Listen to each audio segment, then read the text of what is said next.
आपल्या छोट्या सवयी कशा आपल्या आईला ठाऊक असतात. आता सकाळी उठलं तर नाही म्हटलं तरी मी चहा घेते.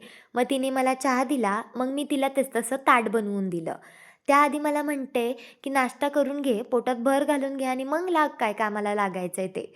मग असं मिक्स पिठाचं भाजणीचं थालीपीठ जे की खूप छान झालं होतं, दह्याबरोबर खाल्लं आणि मग स्वयंपाकाला लागले. राजमा आणि भात एकाच कुकरमध्ये लावून घेतला, जेणेकरून माझं काम जरासं सोपं होईल. मग त्यानंतर कणिक मळून घेतली. ती मुरायला ठेवली आणि तोपर्यंत कोथिंबिरीच्या वड्या शिजायला लावल्या. आता याची काही in detail video me share केली नाही आहे. लवकरच एक लाँग व्हिडिओ घेऊन येते आणि त्यामध्ये शेअर करते. मग काकींच्या ताटामध्ये थालीपीठं नेऊन दिली, तर त्यांनी मला इन रिटर्नमध्ये अशी ही अळूची पानं दिली. आता तुमच्याकडे चालते का अशी देवाण छोटी-मोठी?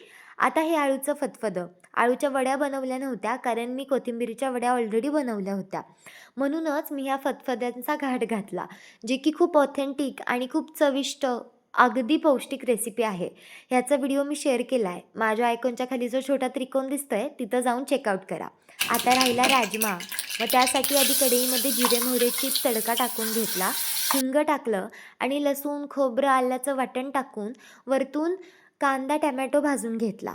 तो भाजला की त्याच्यामध्ये राजमा टाकला आणि त्याच मिक्सरला थोडासा राजमा फिरवून घेऊन वरतून छोले मसाला टाकला. झालं आपलं ऑथेंटिक ताट तयार. चला मला कमेंट्स करून सांगा, तुम्हाला हे ताट बघून कसं वाटतंय?